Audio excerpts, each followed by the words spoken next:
Hey, what's up guys? Jeremy here, and in this episode of Everything iDevice, I'm going to be going over the top 10 features of Google Chrome on iOS. Now, me being the avid Chrome user on the desktop, I can definitely say that Chrome on iOS has taken its dominance over Safari pretty easily, simply because Chrome is packed with a great arsenal of features, and I just wanted to do a nice overview of all those features. Now, the first feature, I wouldn't say it's really a feature, it's just kind of like the general speed of Chrome. If you compare it to Safari, it's basically the same. There's not a huge difference in speed. Chrome might be just slightly slower, but it's not a factor in, usage at all. So that would be the first feature, is its speed. It runs perfectly fine in my opinion. Now, the second feature would be voice search. Very, very handy feature. So we'll just go ahead and we'll search or type URL, and as you can see right here, there's a little microphone icon. Just go ahead and click that. Steve Jobs. It's just a very, very handy way to search for whatever you'd like, is just talk right into the microphone. Then there's actually a jailbreak tweak which allows you to use the voice search anywhere within your device via an activation method. It's a great alternative for any device that does not have Siri. I would highly recommend that tweak. I'll leave a link down in the description for that video of that tweak.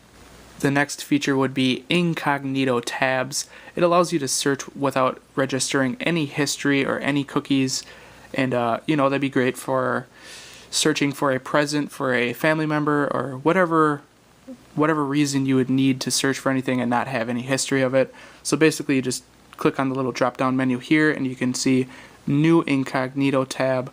Go ahead and click that, and one of the apparent things of incognito is the navigation bar at the top there. It is a dark blue, so it's very distinguished apart from the normal tabs.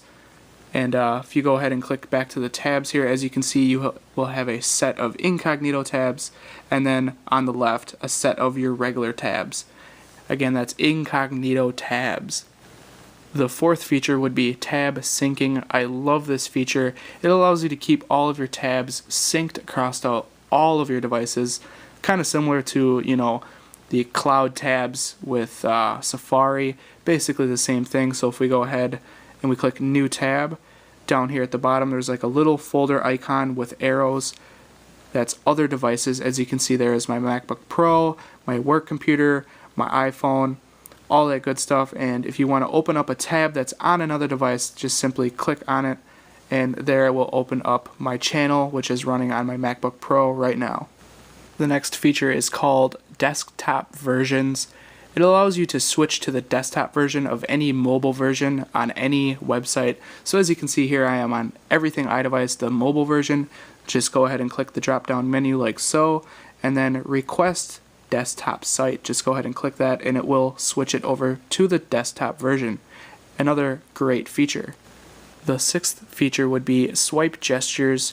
Now, this is a little different between the iPhone and iPod versus the iPad. On the iPad, you can swipe from tab to tab, and then here on an iPhone or an iPod, you can basically swipe to close a tab, as you've seen right there. Just very, how you explain it, fluid or smooth in its own way.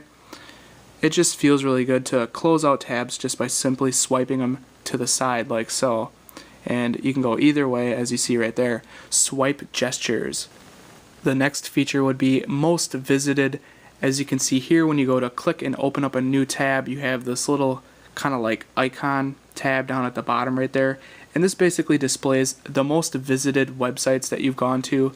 As you can see, for me, it would be obviously my website, Everything iDevice. Next would be my YouTube channel, 9 to 5 Mac, Cult of Mac, I Download blog, all that good stuff. And it's just a great, form of shortcutting to different websites that you visit all the time. And if you want to remove anything from here or open it, you can do open a new tab, open in new incognito tab, or remove it, or just simply press it and it will jump to that website. Most visited. The eighth feature would be the Omnibox and search history.